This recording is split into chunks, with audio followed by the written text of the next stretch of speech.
մեզ համար լավ է եւ Տուգանային ժունիորն է գնդակի մոտ հարված եւ գնդակը պետք է ասել, որ Շրաշկով չի այլ խաղից դուրս վիճակ չէր արձանագրել մրցավարը, հարվածում է դեմելը դարպասին Միկան, այսինքն մեկ անգամ միայն Ինտերտոտոյի գավաթի խաղարկությանն է մասնակցել, բայց դա էլ գիտեք, որ արդեն գոյություն չունեցող այդ մրցաշարը բարձր է, հարվածը Գլիգորովի, արդեն գոյություն չունեցող այդ լիտվացիներ կան, իսպանացիներ կան, բրազիլացիներ կա Կոտ դ'Իվուարցի եւ հիմա այդ Կոտ դ'Իվուարցին ստանում է գնդակը, հարվածել է պետ, բոտի դեմ էլ հարված, անդրադարձ եղավ եւ գնդակն ուղիղ դարպասապայի ձեռքերի մեջ եկավ եւ վերջապես հասնել աջողության փոխանցում, հարված, չի դուրս եկել գնդակը դաշտի սահմաններից, ժունիոր, վտանգավոր դրություն է, նորից պաշտպան հեռացնում է, դեմելն է հարվածում, նրանք շատ արագ կցրվեն, 3 րոպե ընդամենը մրցավարն ավելացնում եւ տեսնենք, հարվածում է Մկոյանը եւ թիմի ավակ Գլիգորովն իր վրա ընդունեց հարվածը, նորից չկա խաղից դուրս վիճակ, Ալեքս, ոչ, Ալեքսը չես, նորից Արմեն Պետրոսյանն է, այդպես չի լինում, որքան էլ որ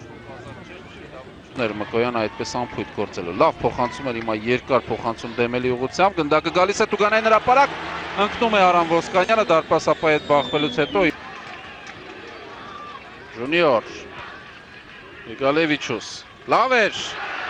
հիանալի էր եւ ով կհարվածի, Ալեքսն է հարվածում դարպասապա, փրկում է դրությունը, կատարել փոխանցումը, գնդակը գալիս է Տուգանային հրապարակ, Հակոբյան, հարվածեց շատ բարդ դիրքից, բայց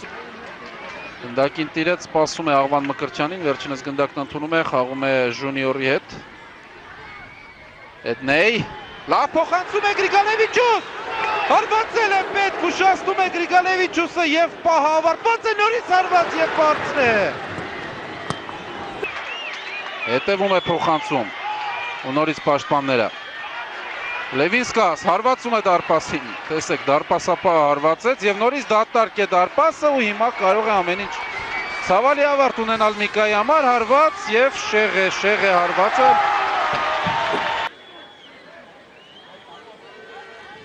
արդեն ժամացույցին նայում է մրցավարը եւ սուլում է Ռաբոտնիչկին,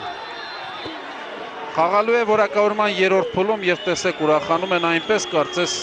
հաղթել են այս մրցաշարում, Լիվերպուլը չի գա Երևան եւ միգուցե դա ավելի լավ է, որովհետեւ այդպիսի ակումբի հետ խաղալու համար մեր ակումբները դեռ պատրաստ չեն։ Եթե Ռաբոտնիչկի պես թիմին, որը կատարյալ 0 էր այս խաղում, ոչինչ չկարողացավ մի կանոնել 2 խաղում, ապա Լիվերպուլի հետ հասկանալի է ինչ էր սպասվում։ Դրա համար էլ եկեք հասունանանք, եկեք դեռ այսպիսի պահերը օգտագործենք եւ հետո մտածենք արդեն Լիվերպուլի պես թիմերի մասին։ Ավարտենք ռեպորտաժը, մեր վերջին ակումբն էլ հրաժեշտ տվեց պայքարին, Հայաստանը Եվրագավաթների այս տարվա խաղարկությունում այլևս ներկայացուցիչ չունի,